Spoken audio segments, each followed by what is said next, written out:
my beloved Boss Mike Severa.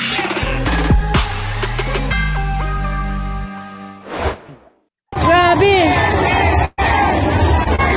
Uy, grabe pala dito sa Antipolo, guys. Huh? Nakita nyo yan mga kababayan sa Antipolo? Mga kababayan, hindi sila makabuo ng ganito. Ay, ano? Oh. Grabe. So dito yan pala. Kita mo, BBM ng BBM sila mga kababayan. Hindi na ho sila makabuo ng mga ganitong suporta. Kaya nga, alam nyo, lalong lumalakas ang suporta ni Pangulong Bongbong Marcos sa mamamayang Pilipino. Nakikita yung katapatan nito. Di po ba mga kababayan? Kaya tandaan nyo to. Yung kanilang mga nabubuo, may bayad pa ha. Nagbabayad pa sila niyan. Ang nabubuo nila, 1,000, pinakamarami na. Kung hindi pa magkakaroon ng okasyon sa Davao, tandaan nyo mga kababayan, hindi pa magkakatao. Pero si Pangulong Bongbong Marcos, kahit saan sa Pilipinas magpunta, dinudumog ito. Ha? Dinudumog mga kababayan. Totoo po yan. Ay, napakarami na natin pinakita patungkol dyan eh. O, eto pa, mga kababayan ha. Eto pa, mga kababayan. Nasaan na yung Boss Mike? Eto, Boss Mike. Oh. Grabe sila. O, nasaan? Eto. Hindi yan, dito tayo. Nawala. Eto.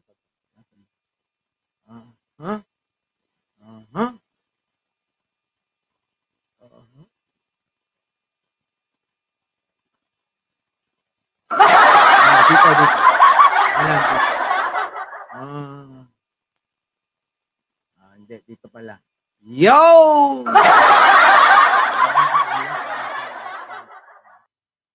Nawala na. Sayang, ganda-ganda nun, mga kababayan, ha? Yung dami ng mga tao kung saan-saan lugar, mga kababayan, grabe, antindi. Antindi ng suporta kay Pangulong Bongbong Marcos. Oo, sobrang dami ng mga tao na pumupunta. Oo. Di bale.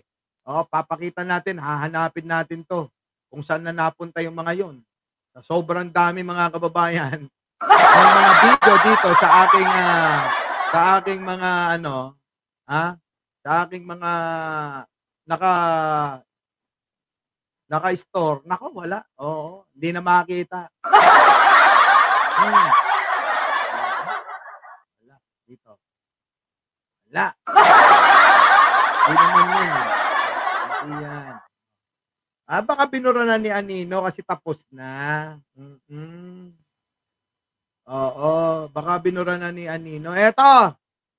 Lenny, para may lampaso niyo yung Bongbong Marcos na yan. Hindi yan. Yung mga panahon pa ng ano yan eh. Wala na yan, mga kababayan. Oo, tapos na yan.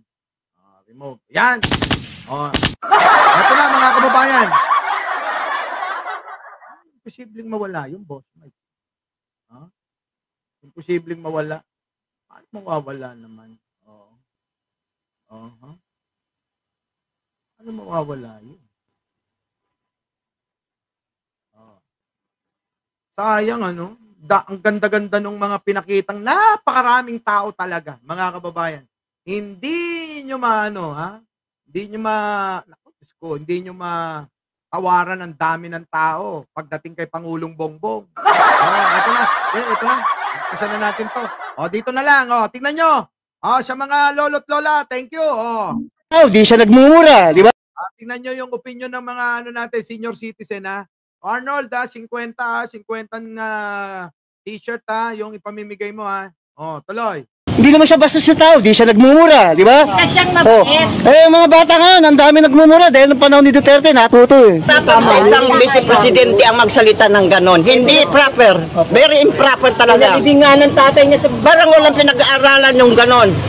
Na magsasabi ng ganon. Nalibingan ng mga bayani, kasi gaganon. Edukada si Vice President, pero ang salita niya ay parang hindi tugma Hindi ko pinaganda dyan kay Bongbong. Namamasyal siya sa mga lugar, personal niyang pinupuntahan.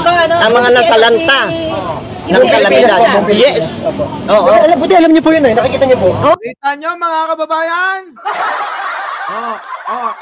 Dadaling ko na ba? Sige, daling ko na mamaya. Pupunta akong Tipolo mamaya. Tawagan kita, ha? So mga kababayan, ayan, ang sinasabi ko sa inyo. So, kung pagmamahal lang ng tao, hindi matatawaran talaga yung pagmamahal ng mga karamihang mga Pilipino. Hindi tulad ng mga Duterte. Yung iba dyan, mga kababayan, usi lang. Usi lang. Usi lang yung mga yan. Eto na. Yung mga Pinoy. Pasok! Nagpahayag ang National Security Council. Eto na, nagpahayag na ang National Security Council patungkol sa mga kababayan nating mga hinuli sa China. Pasok! Hinggil sa ginawang pag-aresto ng China sa 3 Pilipino sa Hainan na pinaghinalaang spy. May report si Brigada Maricar Sargan, ibrigada mo. Brigada. Live report. Nagpahayag ang National Security Council ng matinding pagkabahala kaugnay ng kasong espionage na isinampa ng China laban sa 3 Pilipinong inaresto sa Hainan. Ayon sa NSC, ang mga inaresto ay pawang dating scholar ng Hainan Government Scholarship Program na inilunsad sa ilalim ng Sisterhood Agreement sa pagitan ng lalawigan ng Palawan at Hainan Province. Grabe, ito pala mga kababayan, proyekto ito ng Hainan Province at saka ng Palawan, mga kababayan. Kita nyo mga kababayan, no? Anong ginawa nila? 'Di ba? So eto mga kababayan tingin ko paghihiganti to. Oo. Sa ilalim ng nasabing programa, 50 estudyante mula sa Palawan ang ipinadala sa Hainan Normal University upang mag-aral alinsunod sa paanyaya ng Chinese government. Sila pa nag-anyaya sa mga sa mga kababayan natin. Buti na lang hindi yung mga vlogger nila, no? Sana mga kababayan, yung mga vlogger na lang nila yung mga pinaghuli. Hindi itong mga estudyante. Estudyante pala ito. Binanggit pa ng NSC na ang 3 Pilipino ay mga ordinaryong sibilyan at walang anumang military training. Wala rin daw criminal record ang mga ito at dumaan pa sa screening at vetting ng Chinese government bago na payagang makapasok sa kanilang bansa para mag-aral. Kinwestiyon din ng NSC ang authenticity ng edited video na inilabas ng Chinese media na nagpapakita umano ng pag-amin ng mga Pilipino at may bahagi pang pumupuri sa China. Kita nyo mga kababayan, kakaiba rin yun. Mamimeke na lang Mamimeke na lang mga kababayan, ha. Hindi pa inaayos Edited yung video daw mga kababayan. Tuloy. Ayon sa NSC, tila scripted ang mga pahayag lalo na't binanggit ang Philippine Intelligence Agency o Philippine Spy Intelligence Services na parehong hindi naman umiiral sa Pilipinas. Kita nyo, hindi naman pala umiiral yung mga binanggit. Wala talagang mga alam mga kababayan. At wala po tayong kakayanan na gawin yan. Tandaan nyo, wala pa tayo sa ganong level ng kaya na nating mag-spy kung saan-saan. Hindi pa po natin kaya yun. Naniniwala rin ang NSC na maaaring ganti ito ng China sa serye ng mga lehitimong operasyon ng pamahalaan laban sa mga Chinese nationals na sangkot sa illegal na aktibidad sa Pilipinas. Kita nyo mga kababayan, yung kanilang mga kababayan, yung mga Chekwa na nahuli, talaga namang may mga ebidensyang nakita ang gobyerno. Di po ba? Ang gusto yata ng China, sila lang ang mag-espiya para malaman kung ano galaw nangyayari sa pakikipag-alyansa ni Pangulong Bongbong Marcos sa Amerika. na ayaw nila at talagang mga kababayan, talagang tinututulan nila. Tuloy. Sa ngayon, tiniyak ng NSC na nakatutok ang pamahalaan sa kaligtasan at kapakanan ng 3 Pilipino.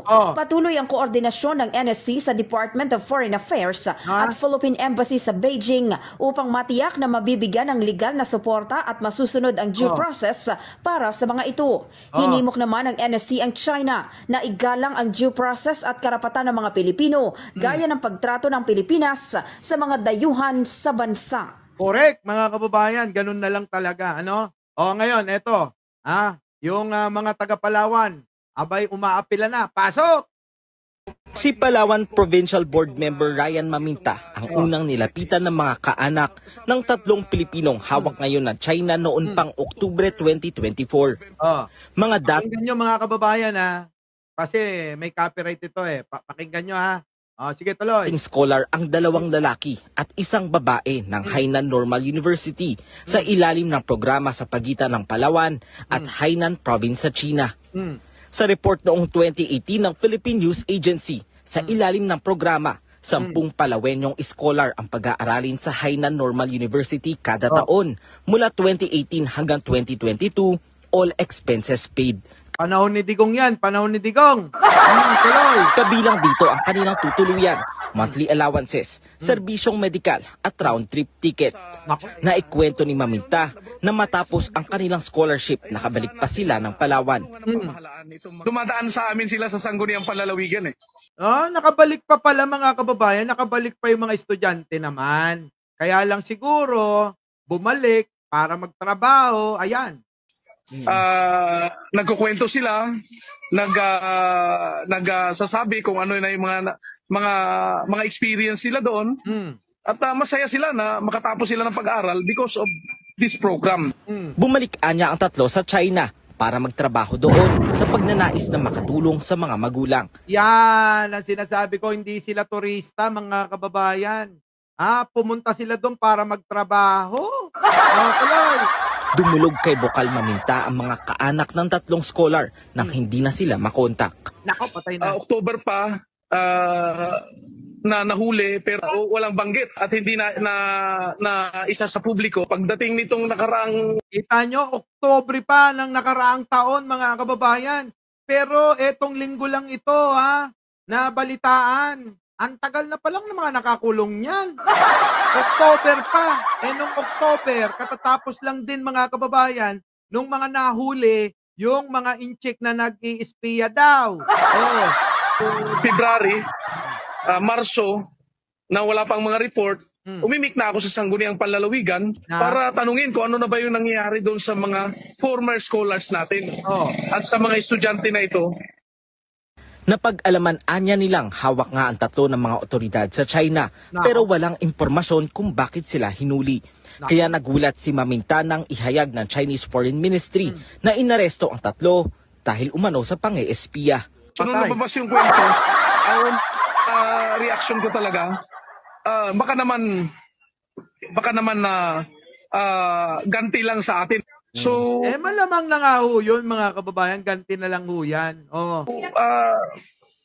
Hindi ako kumbinsido, hindi ako naniniwala na magagawa ng mga bata yun.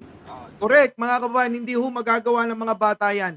Opo mga bata pa mga kagagraduate lang Nagpunta ron, siguro nakakita ng oportunidad, ayun, di ba, binalikan. Sa pagbabalik nila, yun, dagsan gasat. Yan ang naging kapalaran. Nag-aalala si Maminta sa kalagayan ng iba pang Pilipino scholars sa China. Duda naman ang National Security Council sa mga ibinabalita ng Chinese government at media outlets nito. Pinuna ni National Security Council Assistant Director General Jonathan Malaya ang inilabas na umano'y video ng mga Pinoy na umamin at nagsisisi umano sa pang-eespiya. Naku, putik na yan mga kababayan Kung matagal na, tapos mga kababayan, umamin pa raw. Ako gusto po. Bay ng tila papuri sa China. Naku. Iginiit niyang wala namang ahensya ng pamahalaan na Philippine Intelligence Agency o Philippine Spy Intelligence Services na binanggit ng China. Halataan niyang scripted at sapilitan ang umano'y pag-amin ng 3. Yan, kita nyo? Mga kababayan, kaya kayo mga kababayan, mag-iingat kayo Oo, sa mga pagtanggap-tanggap sa mga sa mga alok ng ibang bansa. Hindi lang ho China. Yung bang mga programa na akala natin ay makakatulong, baka mapahamak pa tayo. Mga kababayan, mag-ingat po kayo. Yan po ang kaganapan at ang update sa mga nakakulong na mga Pilipino sa China. Ano po? Kaya ngayon, mga kababayan, yung iba siguro nating mga kababayan, nag-iisip na kung mamamasyal, kung pupunta pa ng China. Mga kababayan, ganito lang yan. Kung tayo ay gigipitin ng ganon, wala naman tayong magagawa, di ba? Pero mga kababayan, kung tayo naman nasa tama, ano dapat nating ikatakot? Sa totoo mga kababayan, di po ba? Aminin na natin, China talagang sila'y maunlad na, malayong-malayo na tayo. Ibigay na natin yun. Yun naman yung totoo. Pero nga, etong sigalot ay nadadamay yung mga mga wala namang kinalaman, mga inosenteng mga tao, mga Pilipino. Dahil sa mga kababayan, kasalanan to ni Digonyo. Di ba? Kasalanan ni Digong yan. So mga kababayan, hanggang dito na lang at kita-kita tayo. Oo, Arnold, mamaya doon sa Antipolo, meron lang po akong meeting dyan. So sa kanya ko na rin po ibibigay mga t-shirt nyo. Maraming salamat po. Bago tayo mag-iwahiwalay, isang like naman dyan. Muli, ako po ang inyong lingkod, Mike Cerbero po, laging nagsasabing, mahalin natin ang ating kapwa, pagdasal po natin lagi ang ating bansa. Magandang umaga, magandang hapon at magandang gabi sa amandako ng mundo. Naroon kayo, syempre, magandang buhay na rin para sa ating lahat. Maraming salamat po! Our beloved Boss Mike!